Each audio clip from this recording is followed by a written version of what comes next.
Right, so we're back at the BMW garage. Some of you may be wondering why, but I shall explain. So welcome back to the channel. This is another episode in the Road to New Superbike video.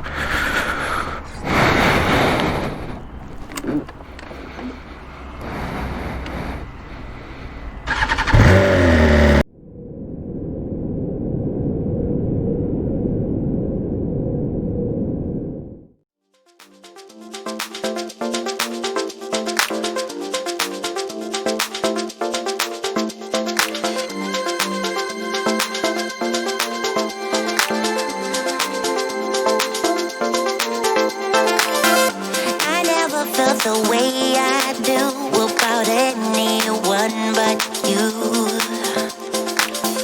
If I were to lose you now, I don't know what I might do. You're in all of my dreams, whether I'm awake or I'm asleep. My love ain't going anywhere, babe, I'm in this way too deep.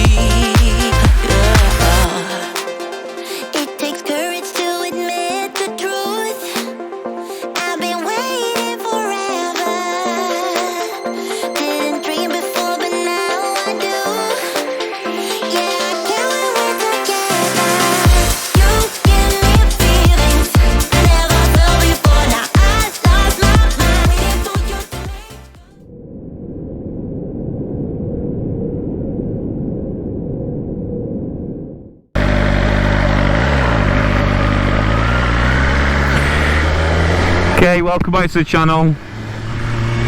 As you saw there, I've picked up the BMW again. So this is another video in the Road to New Superbike series.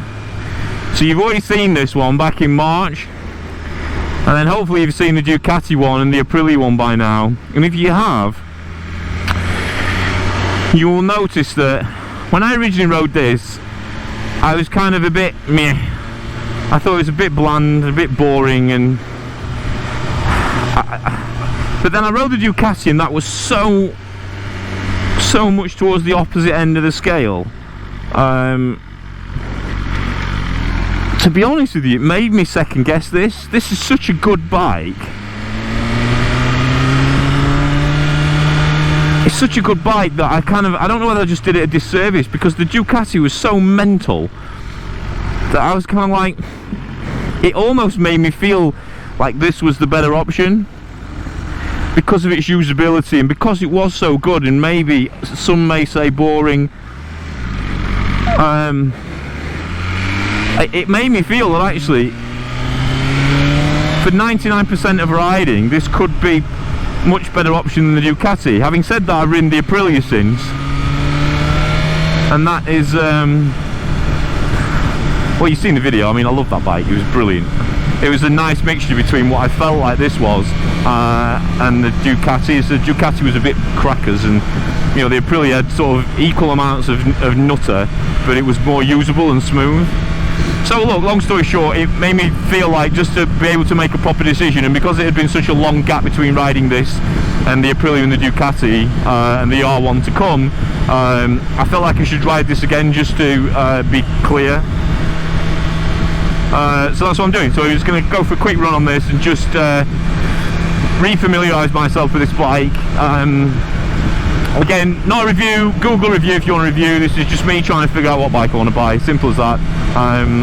Give you my first initial instinct. So look, my initial instincts are, again, it steers really quickly, I like that. The problem for me at the moment is the noise. I mean, you can put an exhaust on, but it's just, I don't know that I'm just over 4 cylinders. I mean, it's quick. It's really quick. This is probably going to be a real quick video, to be honest with you. I feel really bad. I feel really bad that I'm messing the salesman about, but you know, this is an important decision for me, and you know, I go through quite a long process when I buy anything like this, a car or a motorbike, and although, you know, many salesmen get harmed in the process, ultimately, this is my money, you know, it's a lot of money, it's a big decision to make, and I want to make sure I make the right decision. So wait till we start negotiating. I will make another video about how I'll go about that.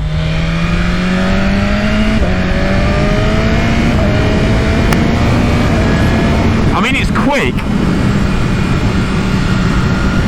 Just accelerating up there, keeping within legal speed limits near enough. It's quick. I'm going to swap it into sport mode in a minute, but it just doesn't feel like the... I mean, the Ducati was just out of order. That's the only way I can describe that bike.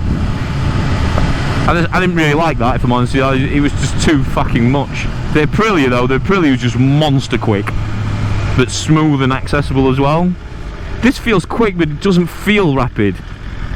And I know there'll be people in the comments that say, well, it'll go 0.4% quicker around a racetrack. Maybe.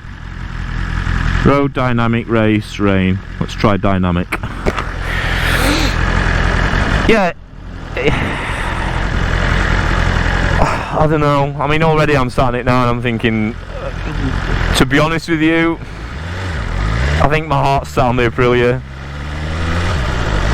I just rode that bike and immediately started smiling and loved it.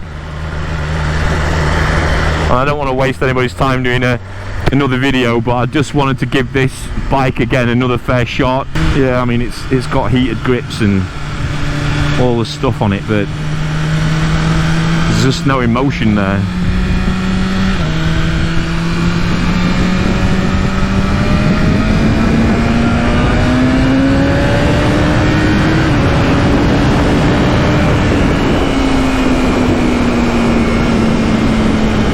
Yeah, it's really, really, really quick. It doesn't feel it. It doesn't feel like the Aprilia, the Ducati as well, but the Aprilia felt like you wanted to pull your arms off. But smooth as well. That was the magic that the Aprilia had. That was the magic spell. Whereas the Ducati felt like it wanted to pull your arms off. The Ducati felt like it wanted to pull your arms off and smack you around the face with them. But the Aprilia made you feel like you wanted to pull your arms off, but then sort of gently put them back on and say sorry to you as well. I know that's not much of an analogy, but that's all I've got.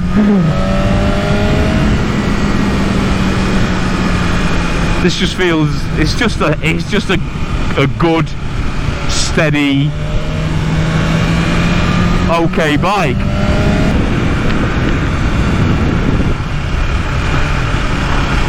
Good points though, the throttle's lovely. It's no better than the Aprilias, but it's the same, it's lovely. The gearbox is probably slightly smoother actually. I mean, there's plenty of torque there, 4th gear.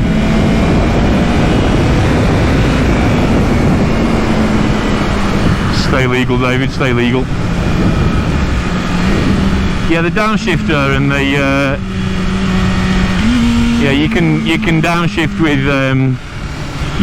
with some throttle on this as well, same as the Aprilia. As the Ducati, you had to have a total close throttle, which is a bit annoying.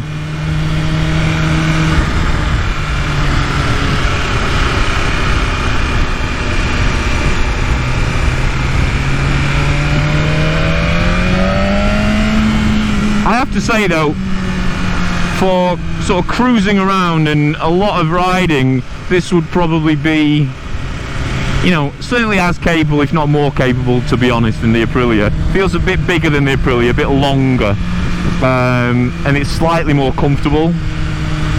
But the Aprilia did not feel uncomfortable. That's the problem, you know. It wasn't enough of a difference for it to be a sort of factor in a decision. Just, yeah, it's a little bit better. Kind of like, you know, Heinz ketchup's better than Tesco's own ketchup. Another amazing analogy. You get what I'm saying, you know, it's just not enough. Not enough to say, yeah, I'd buy that over that. I think when you're buying something like this, which, let's be honest, you know, let's be honest, is a toy first and foremost. When I'm buying something as a toy, I don't want something that's capable and reliable and solid and steady. Those aren't words that I want to associate with buying a bike like this. I want to associate something that is, I don't know, where it has that smile factor, where you just get on it and it's just a bit nuts and it makes you smile and just love everything about motorbikes. And this just makes me think, yeah, I could ride miles on this, and I could get to Donington-Park, and I could go around there probably faster than on most bikes I can ride. And I'd probably get home and I'd be like, yeah, cool, done that.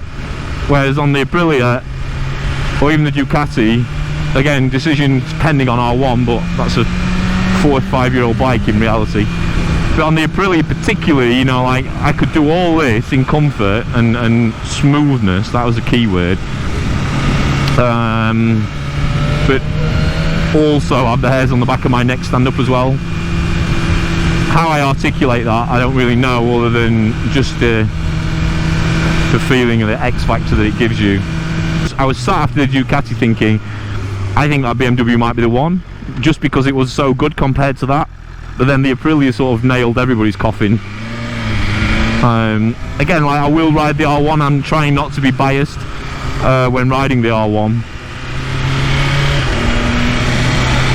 But you know, from what reviews I've seen so far, you know, it's although updated, it's basically a 5-year-old bike, and I'm not sure it's going to compete with the latest BMs or Aprilias.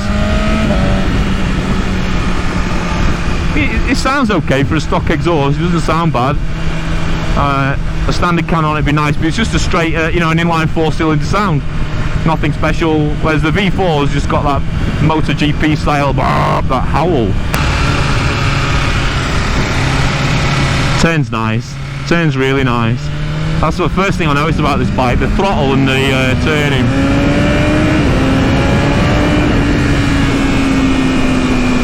Yeah, the throttle and the turning on this is nice. It turns quicker than the Aprilia, to be fair. But again, not enough for it to be like, oh, I've got to buy that over the Aprilia. It's fast, but it's kind of like, so what fast? Dashboard on the BMW is by far the best. Better than the Ducati. It's just clean, clear, looks modern, looks cool. Aprilia one's alright, it's a bit fiddly, but I ain't buying a bike for a dashboard, am I? You actually get some half decent, I don't know if you can hear them through my helmet mic, but you actually get some half decent pops and crackles. A standard exhaust, which is unusual, but cool.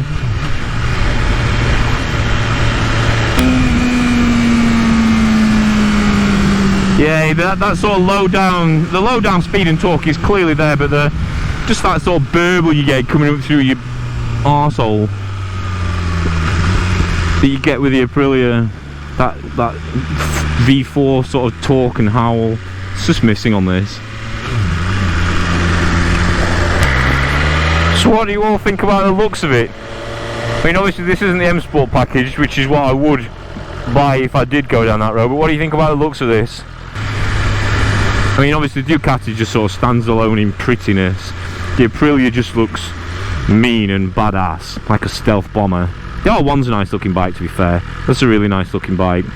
When I rode the Ducati, I was just kind of like, I wonder if this is actually better than I thought, and I wonder if I was harsh on it, but being honest, I wasn't. This bike is just, compared to the Aprilia, certainly, it's just a bit meh. And that's, again, like I said, shit, I ain't a reviewer. That's just my own very humble, very inexperienced opinion. I'm sure you will have different ones, but it's just a bit meh to me in comparison to everything else that I've ridden. Amazing bike though. So I think as the title of the video will probably say something like, did I make a mistake on the S1000RR? I guess the answer is no. No, I didn't. I still think the same. And depending on whether I've ridden the depending on whether I've released the R1 video or not by now, you'll either be seeing the R1 video next, or my sort of wrap up and sort of decision making process, really, and then we'll actually go and buy one. I had to just give this one more go just to be sure. Everybody kept telling me, test the BMW, test the BMW, it's amazing, it's amazing. And I just, everybody else's opinion was pretty different to mine in the original video. So I thought I'd give it another go. And look, I've done it fair. I've ridden all bikes, R1 to come, but I've pretty much ridden all bikes within, you know, a week or two of each other, so they're all fresh in my head. My opinion's not changed. Yeah, simple as that really. It's a shame, but the BMW is definitely not for me. Great bike, but not for me in summary. So thanks so much for watching. I appreciate it, and I will see you on the next one.